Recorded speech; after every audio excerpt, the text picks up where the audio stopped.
God deals with mankind through covenants. And one of the covenants we read about in Genesis chapter 9, after the flood, God says this to Noah. Genesis 9:11, "And I will establish my covenant with you. Neither shall all flesh be cut off any more by the waters of a flood. Neither shall there any more be a flood to destroy the earth." And God said, "This is the token of the covenant which I make between me and you and every living creature that is with you for perpetual generations. I do set my bow in the cloud, and it shall be for a token of a covenant between me and the earth.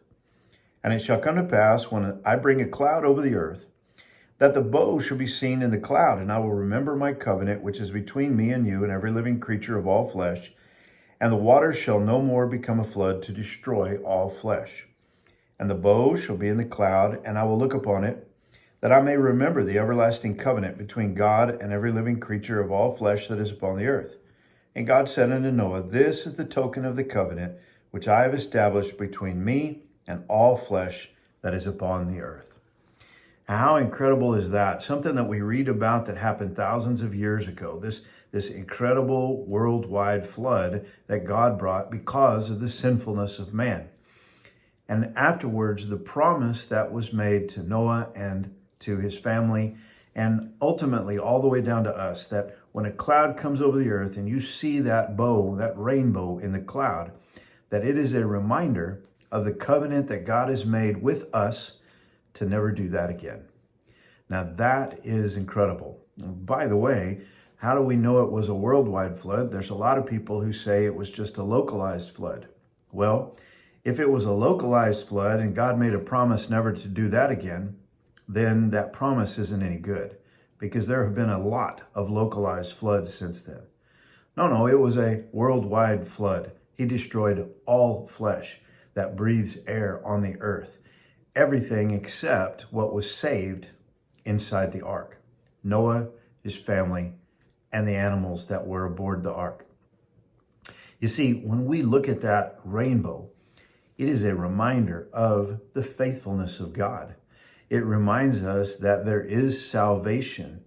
It also reminds us of the severity of God, that God would not strive with man forever, that he set a period of time. He said, "This is it. I'm not going to put up with this sin." And then he judged the earth with water. Now, he's promised not to judge the earth with water again.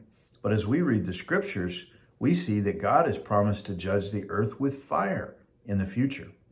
How will we be able to stand in the judgment? Well, the Bible tells us that Noah found grace in the eyes of the Lord. And you and I can find grace in the eyes of the Lord as well. In Noah's day, an ark was prepared to save the people. In our day, the ark is Jesus. We must run to him. We must run to him for salvation. We must run to him for refuge, because the only way to survive the wrath of God is in Christ. And just as Noah entered into the ark, we must be in Christ. And if we are in Christ, we will be saved. We can find grace in Jesus if we will run to him in faith. Noah had to believe God when God told him to build that ark, and we must believe God when he says that we can come to Jesus, that he has come to seek and to save that which was lost, that we can have life in Jesus. If we will come to Jesus in faith, we can have life. And so I just want to encourage you today, when you walk out after a rainstorm and you see that beautiful rainbow in the cloud, you remember God's covenant promise to never destroy the earth with water again. And I hope that it reminds you as well that God's covenant promise to us in Christ is eternal salvation, forgiveness of sins, the gift of the righteousness of God in Christ that can be for us. We can be made the righteousness of God, but only in him. Run to Jesus for the salvation that he is. God bless you. Have a great day.